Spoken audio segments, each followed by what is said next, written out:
Matthieu au chapitre 11, du verset 1er au verset 11.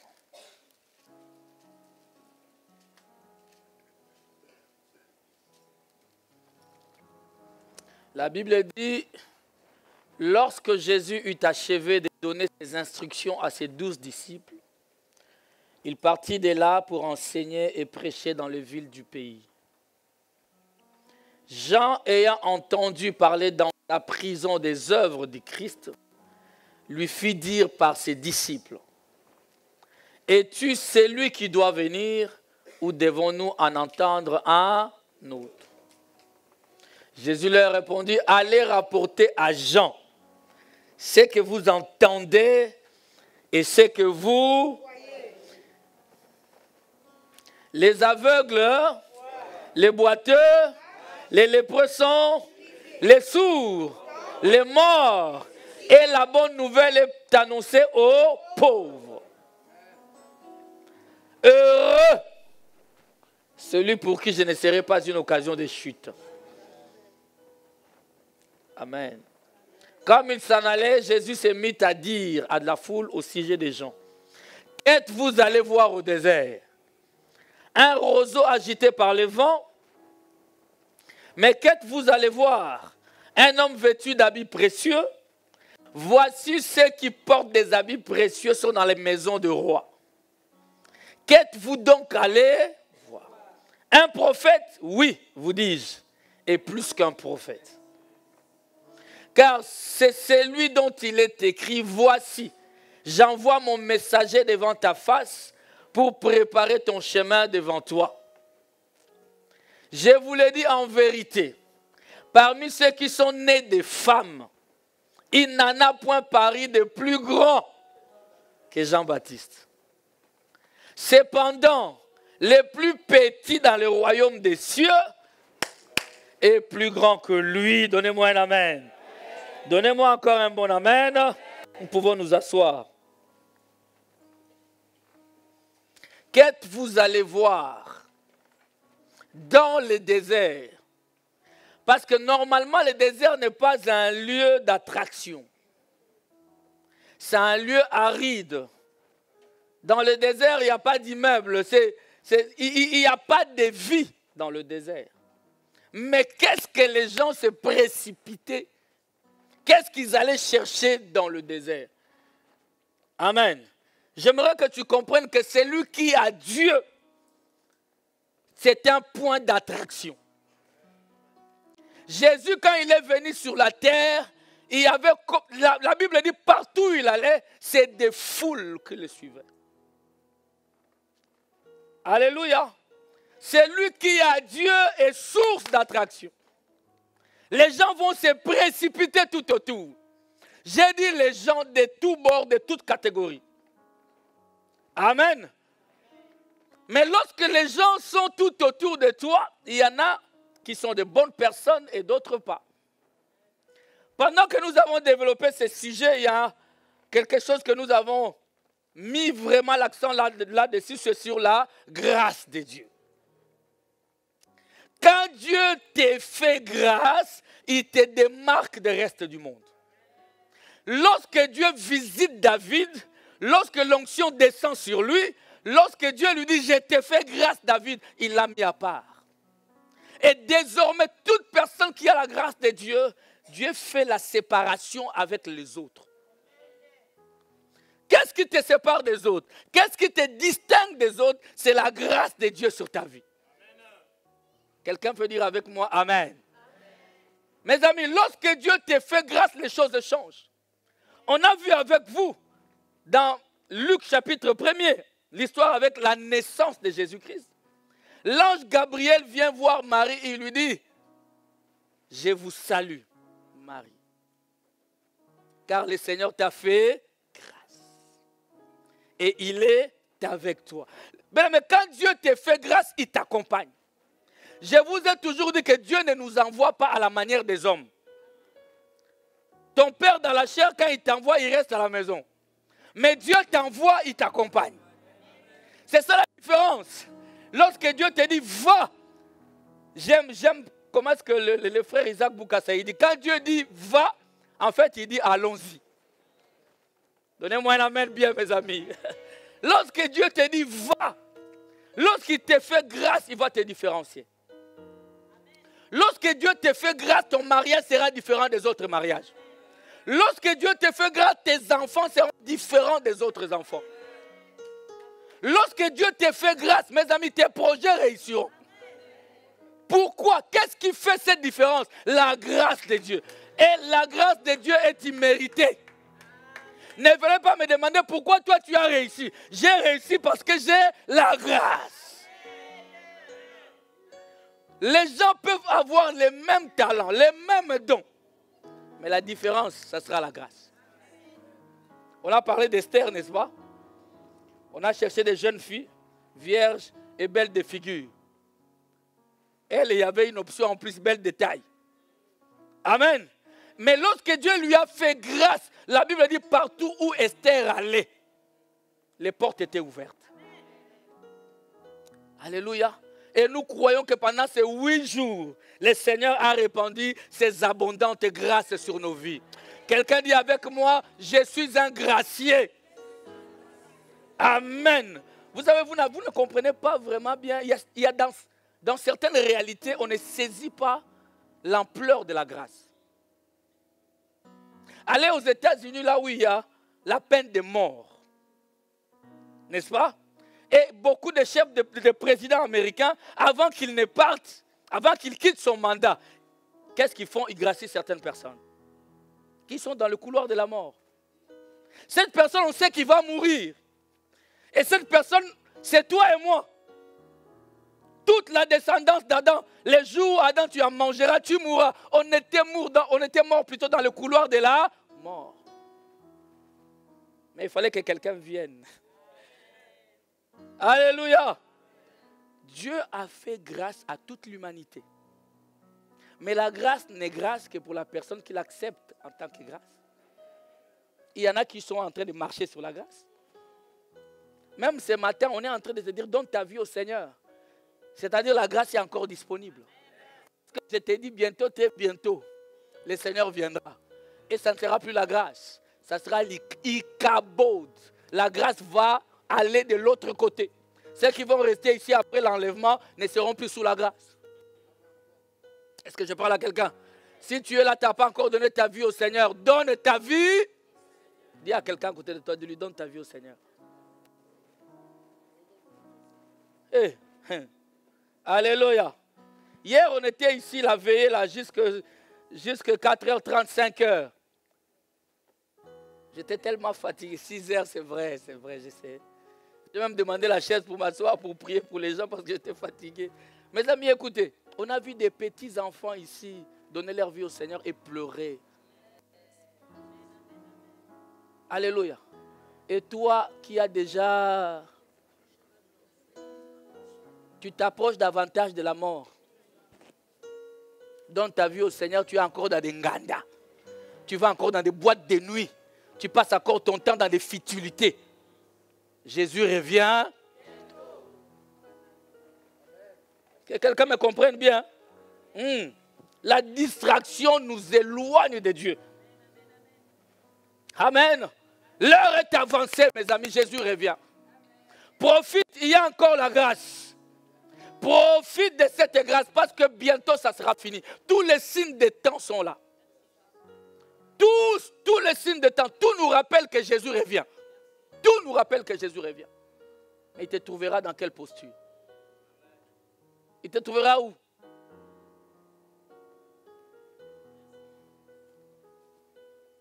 Moi, j'espère qu'il me trouvera dans sa présence. Et j'espère que c'est ton cas également. Alléluia. La grâce fait la différence. Il a fait la différence à Marie. Il a fait la différence à Jean-Baptiste. La grâce fait la différence. On a eu tout le temps d'en parler. Aujourd'hui, je vous ai parlé aussi de la naissance de Jean-Baptiste. Mais la question est, qu'est-ce que vous allez voir dans les déserts? Qu'est-ce qu'ils sont partis voir? On a vu comment est-ce que Jean-Baptiste est né, n'est-ce pas? Avec vous. Dieu, dans ce texte de Matthieu 11, il dit quelque part, ceux qui sont bien habillés, sont dans les maisons de rois. Mais dites-moi un peu, qu'est-ce qui vous attire dans le désert? Là où il y a quelqu'un qui, comme ça, des regards comme ça, il ne peut pas vous attirer. Mais qu'est-ce qui vous attire? C'est comme une femme, de fois, on peut se demander, mais pourquoi tu l'as aimée? Amen. Des femmes comme ça ont des regards d'aigle. Parce qu'un véritable homme, une véritable femme voit au-delà de l'apparence. Il ne se borne pas à regarder ce que tout le monde voit. En fait, il va au-delà. Les célibataires, garçons, hommes dans cette église, allez au-delà. Ne regardez pas la forme. Quelqu'un dit avec moi la forme.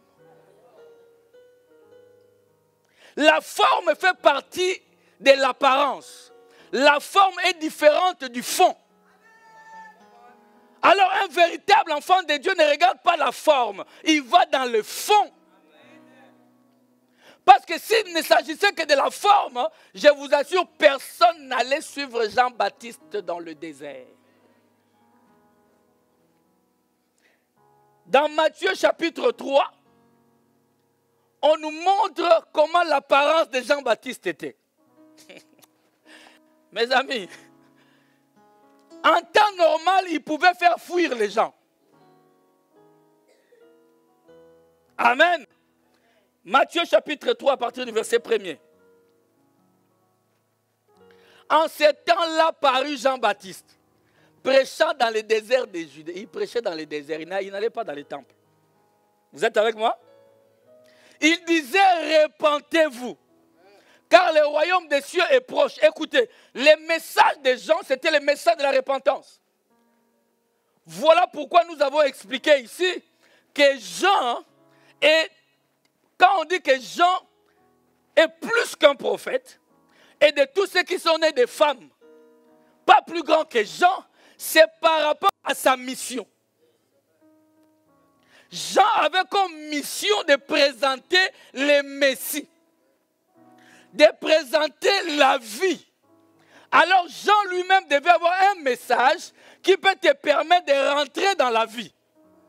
Sans repentance, tu ne vois pas Christ.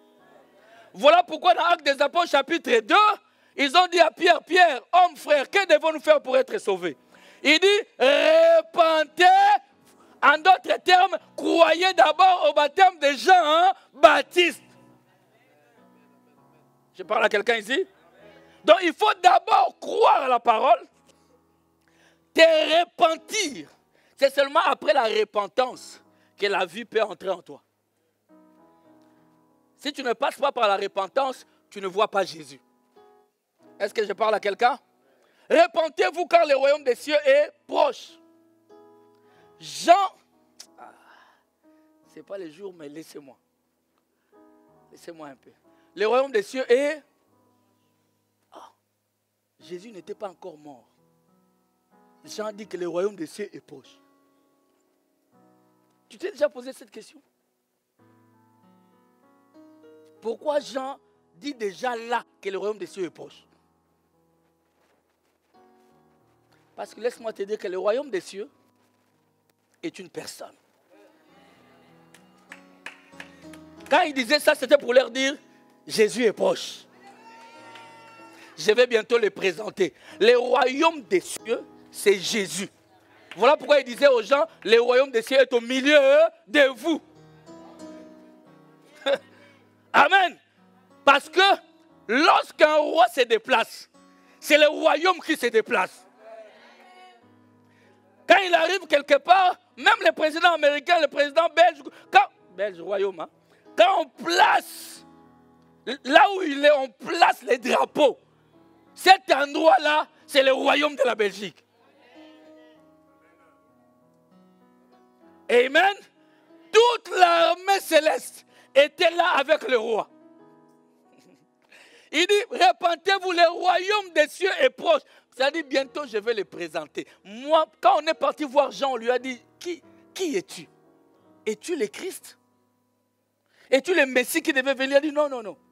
Moi, je suis la voix, de celui qui crie dans le désert. Aplanissez les chemins.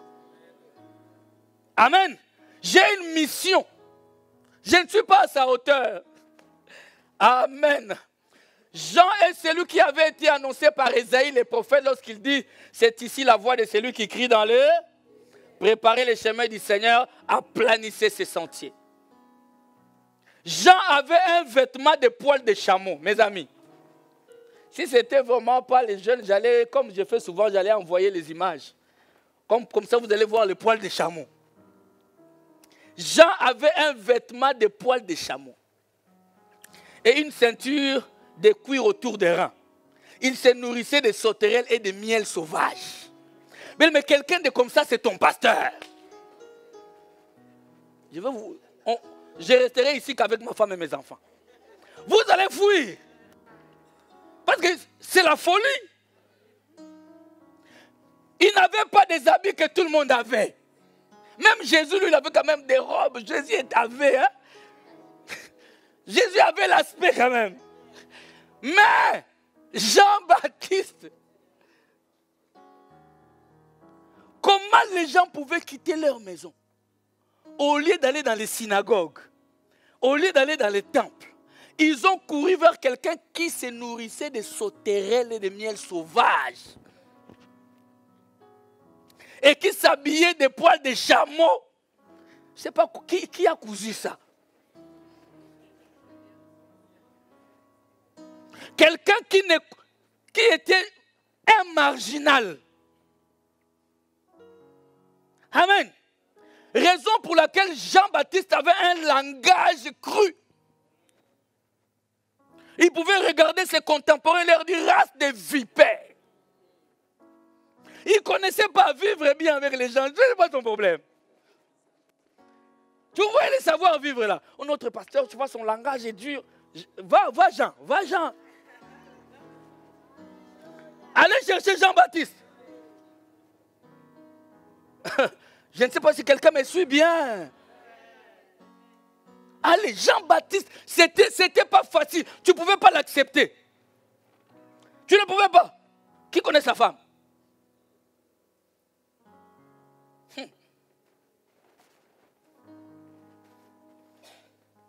Quand Dieu t'appelle, hein, avant de lui dire Seigneur, me voici, réfléchis bien.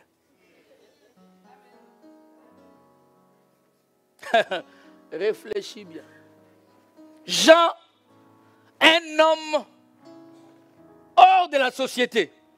Il ne vivait pas avec son temps. Amen. Mais c'est cet homme qui a attiré des milliers de gens. Il les suivait dans le désert et il les cognait fort avec la parole de Dieu.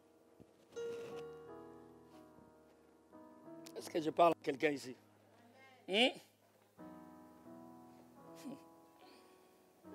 Le verset 5, la Bible dit, les habitants de Jérusalem, de toute la Judée et de tous les pays des environs du Jourdain se rendaient auprès de lui. Et confessant leurs péchés, ils se faisaient baptiser par lui dans le fleuve du Jourdain. Mais voyant venir à son baptême beaucoup de pharisiens, dis avec moi des pharisiens et des sadducéens. Dis sadducéens. Il leur dit race de vipères. Qui vous a appris à fuir la colère à venir? C'est-à-dire, il baptise les gens parce que juste c'est sa mission. De lui-même, mourra dans vos péchés. Je ne sais pas si vous comprenez cet homme. C'était l'obéissance à Dieu. Mais de lui-même, il ne supportait pas comment les gens vivaient. Il ne supportait pas. Il dit au verset 8, produisez donc du fruit digne de la repentance. Et ne prétendez pas dire en vous-même, nous avons Abraham pour père. Car je vous déclare que de ces pierres, si Dieu peut susciter des enfants à Abraham. Déjà la cognée est mise à la racine des arbres. Tout arbre donc qui ne produit pas de bons fruits sera coupé et jeté. Vous les croyez ou pas? Produisons de bons fruits. Donc Jean-Baptiste ici, il n'était pas d'accord avec ses contemporains de la manière avec laquelle il vivait. Parce que les pharisiens, je peux parler des pharisiens un peu? Comme ça, tu sais. Pourquoi est-ce qu'il est condamné? Les pharisiens étaient, en fait, c'était un parti politico-religieux. J'ai dit bien politico, ça ne matche pas, mes amis. Ça ne matche pas. Hein? À César, c'est qui a... Parce que tôt ou tard, la politique va te rattraper. Tu feras des compromis que tu n'avais pas prévu de faire.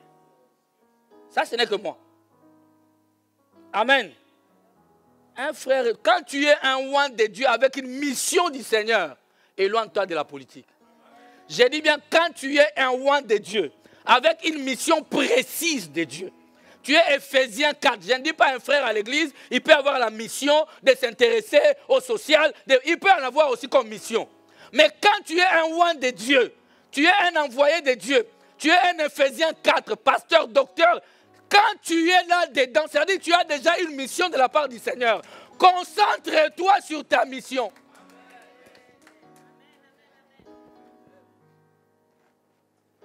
C'est mon avis. Et j'assume. C'était un parti religieux, mais aussi politique, d'une grande influence. On dit qu'ils avaient comme particularité leur attachement aux coutumes et traditions juives. Leur côté religieux n'avait que d'apparence. On dit que c'était une religion, ils pratiquaient une religion hypocrite. Parce que l'hypocrisie caractérise la politique. Ils étaient hypocrites et formalistes. Ils soignaient beaucoup plus leur apparence qu'autre chose. Amen. Même Jésus les a cognés très fort. Allez lire la parole de Dieu. Il les a cognés sévèrement. Dans Matthieu chapitre 23. Il a dit, Jésus n'a pas mâché ses mots. Parce que qu'est-ce qu'un politique? Il aime bien être vu.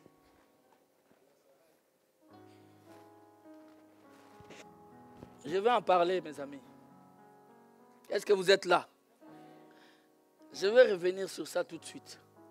Mais il a condamné aussi les Sadducéens. Les Sadducéens, c'était un parti religieux. Et leurs opposants, c'était les pharisiens. Vous comprenez ça? Donc on amène la politique à l'église. Voilà pourquoi vous allez avoir des pasteurs remplis d'esprit politique. Quand il est kassaïen, autour de lui, kassaïen. Quand c'est un blanc, que des blancs. Quand c'est un chinois, que des chinois. Dans nos pays africains, quand il est d'une certaine tribu, tout autour de lui, c'est sa dialecte. Dans des réunions de comité, il ne parle pas français. Ça, c'est la politique à l'église. Quand tu es dans une église comme ça, sache que tu es pharisien sadducéen.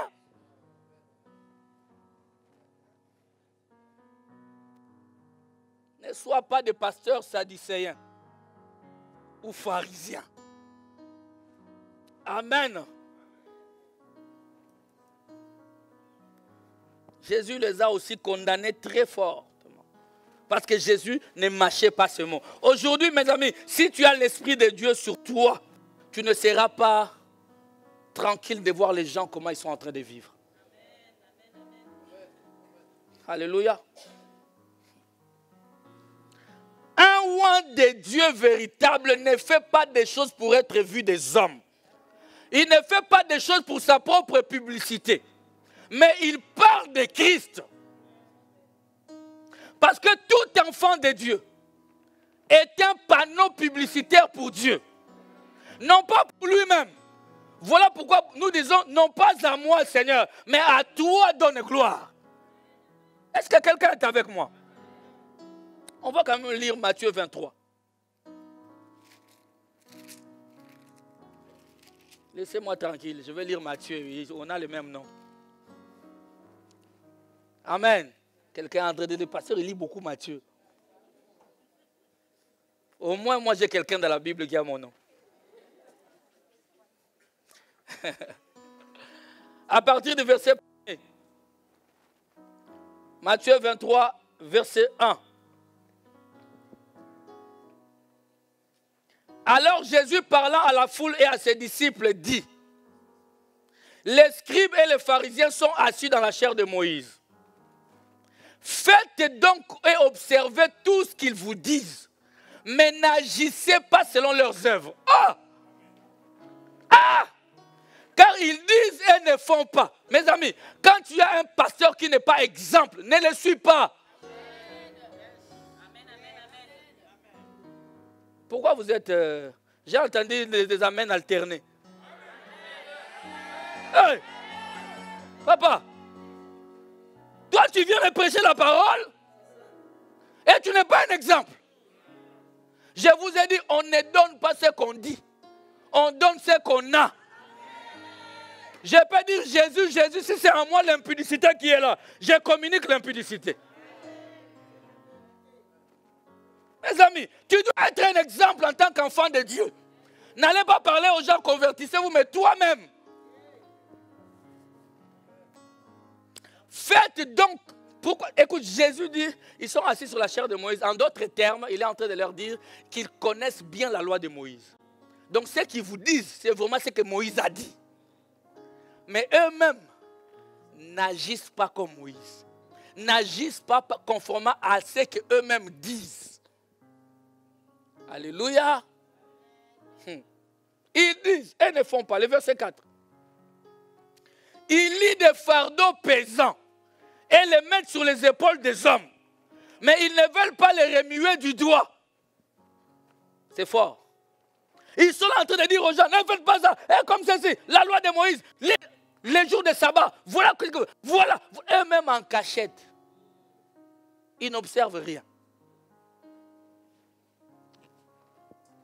Alléluia.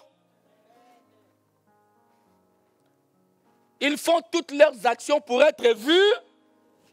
Est-ce que vous êtes là? Ils font leurs actions pour être vus. Mes amis, un enfant de Dieu, un serviteur de Dieu ne fait pas des choses pour être vu des hommes. On n'a pas à chercher des stratégies. Comment avoir 1000 likes? Non, ça, laissons ça aux artistes. J'ai dit, laissons ça aux artistes. Ceux qui chantent, ils peuvent trouver des stratégies. Nous, sur la chair, on vient présenter Jésus.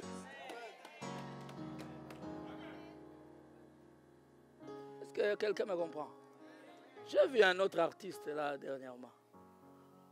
Il avait de sortir un chant, il a dit, veux-tu m'épouser?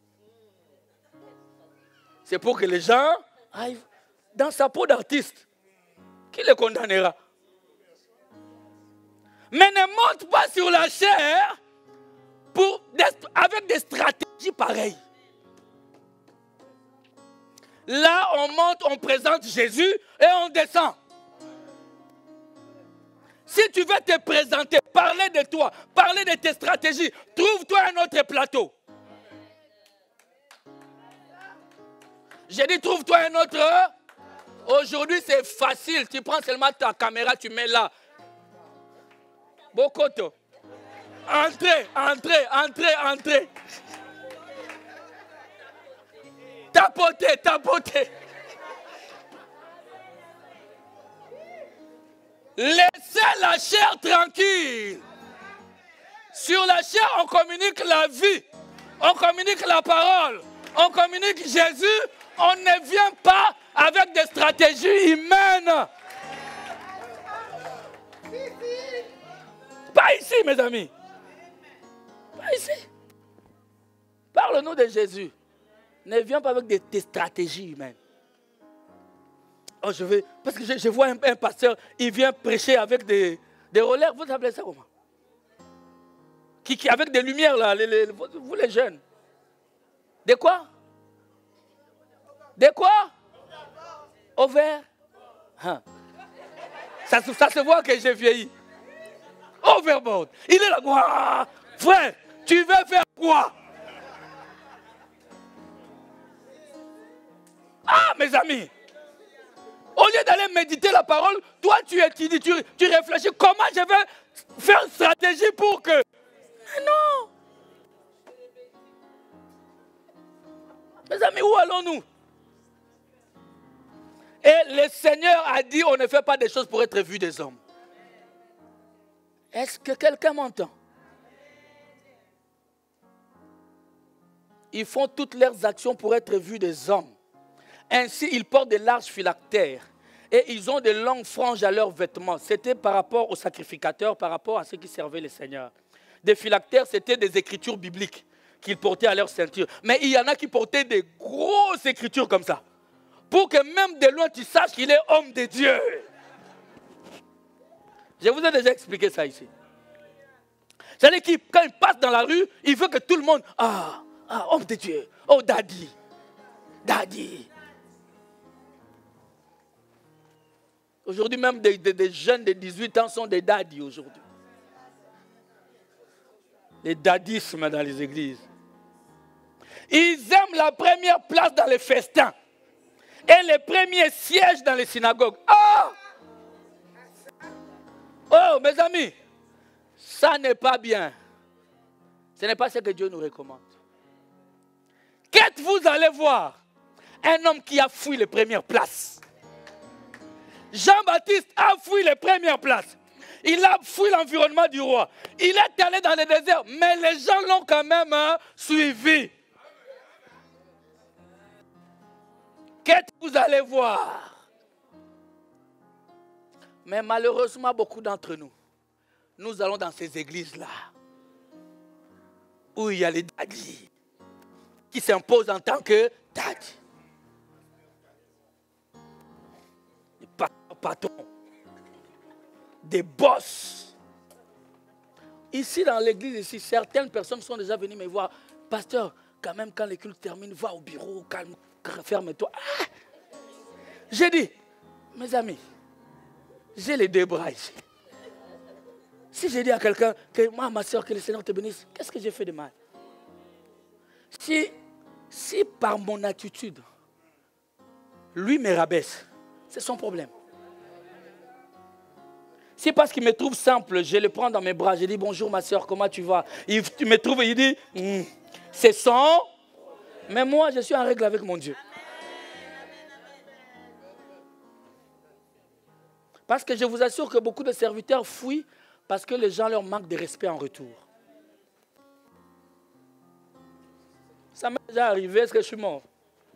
Tu m'as manqué de respect, est-ce que je suis toujours là? Ils aiment la première place. Ils aiment bien ça, être là. Mes amis, ce n'est pas à ça que Dieu nous a appelés. Qu'est-ce que vous allez voir? Si tu as la chose de Dieu, même si tu te caches, les gens viendront te voir. Papa, si c'est la chose de Dieu, nous dans ce ministère, on avait fait une période, on a fait 5 ans, je n'invitais personne, on ne publiait rien. On ne publiait rien, on était à Bruxelles, on ne publiait pas du tout, on ne publiait pas. Mais les gens venaient prier.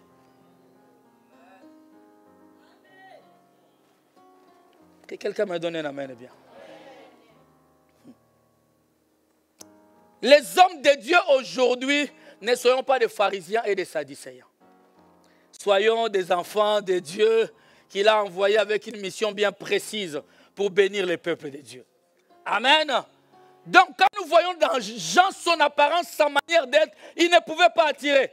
Mais s'il a attiré les gens, c'est parce que Dieu lui avait fait grâce. Amen. Hein? Ma soeur, qu'est-ce que les gens viennent voir en toi? Tu attires les gens par quoi? Vous croyez que j'allais partir sans descendre là? C'est impossible. Ma soeur, pourquoi les gens... Quand tu sors, tu te dis quoi? Comme j'ai toujours dit, sentir. Tu t'habilles pour que les gens t'attirent. Sois attiré par toi. Tu ne t'habilles, même en hiver, là, tu ne t'habilles pas pour te couvrir parce qu'il fait froid. Non, toi, tu t'habilles en fonction du temps. Pas du temps du climat, non. Toi, tu es dans la séduction à 200%. Toi-même, ta coiffure est sexy.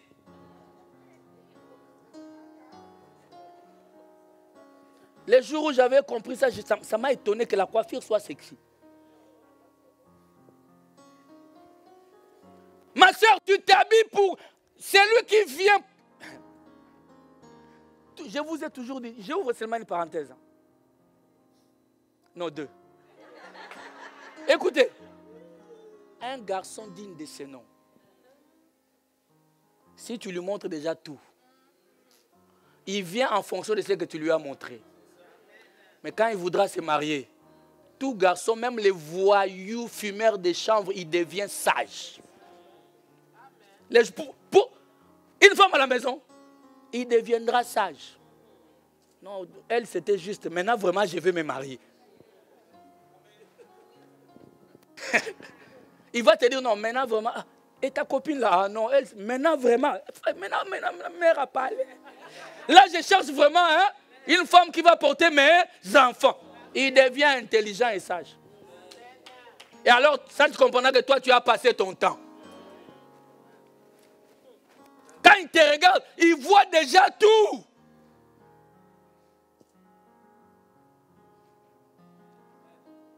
Alors quand on lui demandera, qu'est-ce que vous allez voir là-bas? Ah, mais je vais voir ce qu'il a laissé d'abord.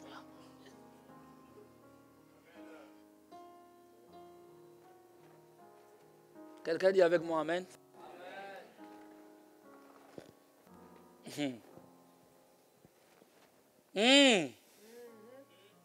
C'est bon? Jean-Baptiste, nous parlons de Jean-Baptiste. Je vais terminer, ne vous inquiétez pas. Même à 15h, je vais quand même terminer. Donc ne vous inquiétez pas. Dans Matthieu chapitre 14, je suis en train de dire ces choses pour que les enfants de Dieu comprennent.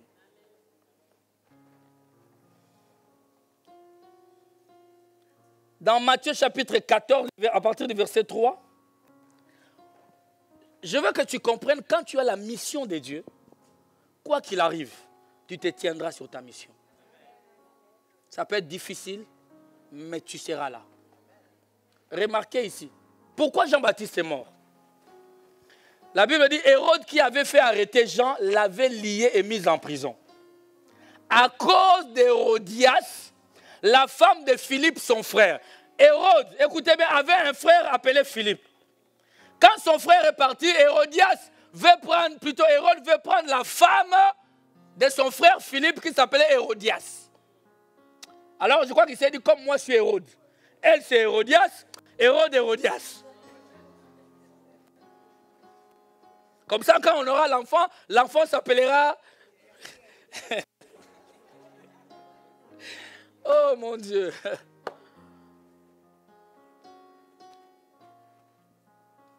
Pourquoi il a arrêté Jean?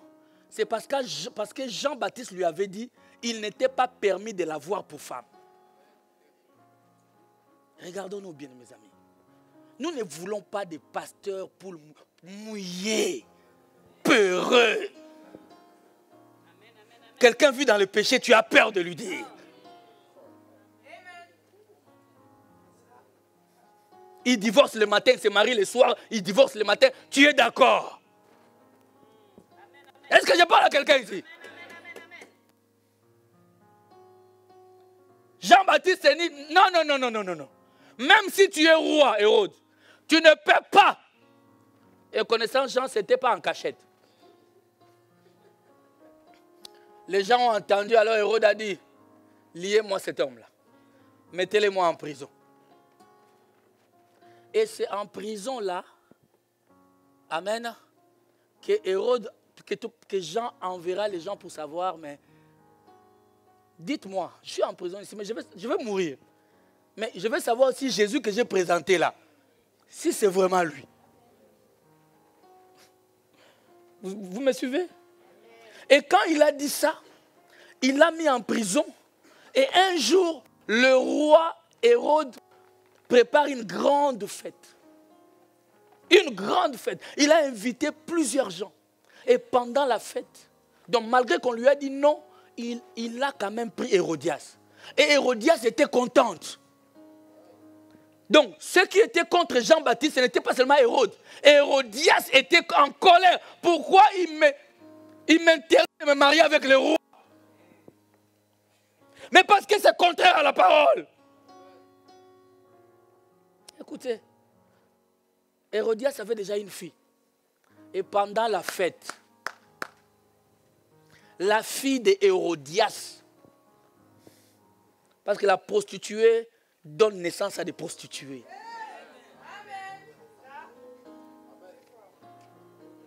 Les insensés produisent les insensés. Il fallait un Abraham obéissant pour que Isaac soit obéissant.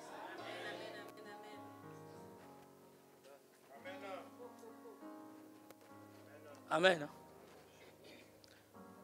Moi, quand je regarde mon fils comme ça, je me dis, mais ça, c'est moi. C'est moi. Il fouille.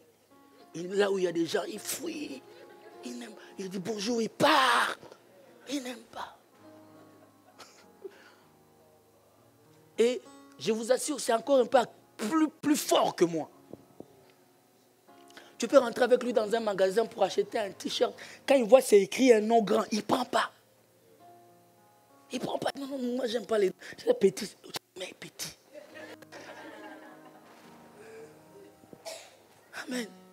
Cette femme Hérodias, une femme de mauvaise vie, avait une fille terrible. La fille, pendant la fête, s'est mise à danser. Elle a tellement bien dansé. Moi, je ne comprends pas. Il y a des gens qui sont en Europe ici. Mais leurs enfants dansent toutes les danses du Congo. L'enfant est né ici. Elle n'a jamais été au Congo. Comment elle connaît tous les pas?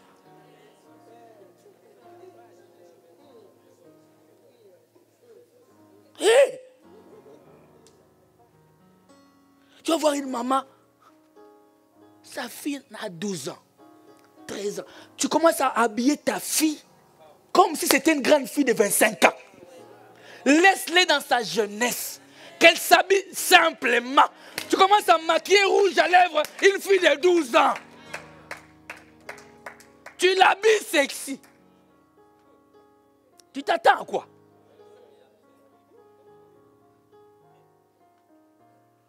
Regarde une maman, dis-lui, tu t'attends à quoi? Non, dis-lui. T'as peur pourquoi?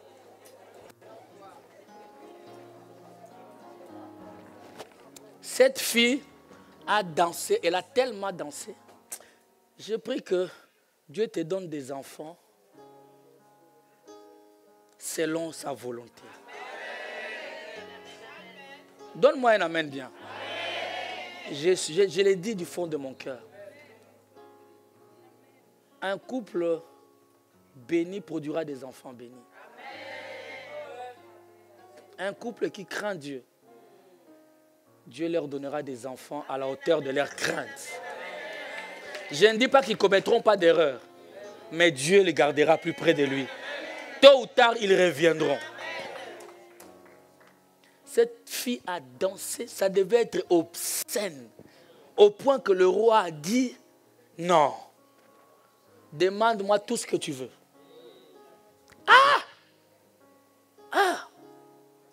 Parce que cette fille avait une coach, sa maman.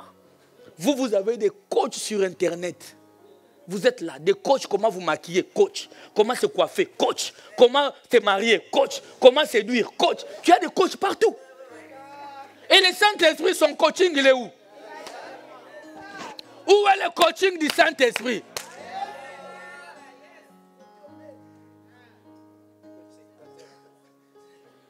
Vous voulez ressembler à vos coachs.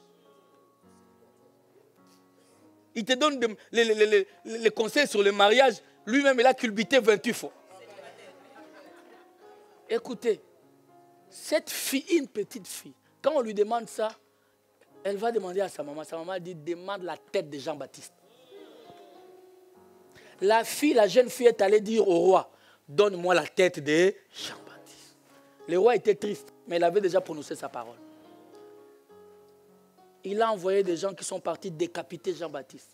Et la Bible dit, on a apporté la tête de Jean-Baptiste dans une assiette. Donc je crois qu'il y avait encore du sang. On a donné à la fille. La fille a pris aussi. Et elle est partie donner à sa maman. Donc les trophées, c'était la tête de Jean-Baptiste. Regardez le monde dans lequel nous vivons. Alléluia. Attachez-vous à Dieu, mes amis. Et quand la Bible dit, nous voyons Jean-Baptiste, quand la Bible dit que de tous ceux qui sont nés de femmes, il n'y a pas plus grand que Jean-Baptiste. Mais les plus petits dans le royaume est plus grand que Jean-Baptiste. Qu'est-ce que la Bible veut dire? On n'a pas dit les plus petits ailleurs, les plus petits dans le royaume. Parce que depuis Genèse, tous les prophètes jusqu'à Jean-Baptiste, personne n'est plus grand que Jean. Parce que la mission de Jean était la mission la plus importante. Alléluia. C'est en raison de ça. Mais la même Bible dit, les plus petits dans le royaume est plus grand que Jean. Parce que Jean est mort sans voir la raison pour laquelle il avait donné le message. Tous les prophètes, je vais dire à quelqu'un, tu es plus grand qu'Abraham. Vous voyez, tous, la Bible dit quand ils mouraient, ils savaient qu'ils ne sont pas arrivés. Parce que tous mouraient en languissant. Dans leur cœur, ils se disaient, j'aimerais vivre les temps, la résurrection de Jésus. J'aimerais vivre ces temps-là. Tous sont morts avec ces désirs-là. Donc c'est pour te dire que nous qui avons, qui vivons ces moments, ils ne sont pas plus grands que nous. Je peux donner quelques écritures avant? Je vous ai dit, je suis là. Hébreux chapitre 11, le verset 13. C'est cadeau, c'est cadeau, c'est cadeau. Écoutez, Hébreux 11, 13. Écoutez mes amis, lisons ici. C'est par la foi qu'ils sont tous morts. On parle de tous les héros de la foi. Tous ces grands-là. C'est par la foi qu'ils sont tous morts sans avoir obtenu les choses promises. Est-ce que vous me suivez? Mais ils les ont vus et salués de loin, reconnaissant qu'ils étaient étrangers et voyageurs sur la terre. Ils ont vu ça de loin. Alléluia. Le verset 39. Allons au verset 39. Hébreux 11. Écoutez. Tous ceux-là, à la foi desquels il a été rendu témoignage, n'ont pas obtenu ce qui leur était promis. Ils n'ont pas obtenu ça. Le verset 40. Dieu ayant en vue quelque chose de meilleur pour nous. Hébreu dit quelque chose de meilleur pour toi et moi. Afin qu'il ne parvince pas sans nous à la perfection. Alléluia. Donc nous sommes ceux qui vivent ce qu'eux souhaitaient vivre. C'est pourquoi les plus petits dans le royaume est plus grand que Jean. Que quelqu'un me donne un amen. Matthieu chapitre 13.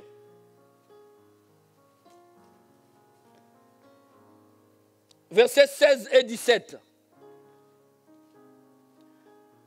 Mais heureux sont vos yeux. Regardez ici, mes amis. Heureux sont vos yeux parce qu'ils voient et vos oreilles parce qu'elles entendent. Le verset 17. Je vous l'ai dit en vérité, beaucoup de prophètes et de justes ont désiré voir ce que vous voyez. Est-ce que quelqu'un est là? Et ne l'ont pas vu, entendre ce que vous entendez et ne l'ont pas entendu. Ils sont partis avant parce qu'ils languissaient de ces jours. Mes amis, nous sommes des privilégiés. Nous sommes des privilégiés. Qu'est-ce que vous allez voir? De la même manière, laisse-moi te dire, quand Jésus est venu sur la terre, tout le monde le suivait. Tout le monde le suivait partout où il allait. Tout le monde voulait être avec lui parce qu'il multipliait les pains. Parce qu'il guérissait les malades. Il multipliait les poissons. Alléluia. Mais qu'est-ce qui fait la sélection? La parole révélée de Dieu. Donnez-moi un amen, mes amis. Ne jugez pas un serviteur de Dieu parce qu'il parle bien. Parce qu'il a une licence en théologie ou un doctorat en théologie. Parce qu'il guérit les malades ou il prophétise avec exactitude. Et les gens derrière lui disent prophétie. Non. Mais juge-le par la profondeur de la parole qui sort de lui. Donnez-moi un amen. Par la profondeur de la parole qui sort de lui. C'est ça qui fait la différence. Parce que la vie se trouve dans la parole. Alléluia. Quand Jésus maintenant s'est mis à parler, il leur a dit, celui qui ne mangera pas ma chair, ne boira pas mon sang, n'est pas digne de moi. Ils ont tous fui. Ils étaient là, ils attiraient. Et quand Jésus voulait partir, il dit aux disciples, je termine vraiment maintenant. Il dit, rentrez. Attendez à Jérusalem. Que la promesse que Dieu avait dite s'accomplisse. Ils sont rentrés à Jérusalem, Actes des Apôtres chapitre 2. La Bible dit, le Saint-Esprit est descendu. Ils ont commencé à parler en langue, à prophétiser, à louer le Seigneur. Écoutez mes amis, je vais terminer, écoutez. J'ai besoin de votre attention. Ici, ne rate pas ça. Amen.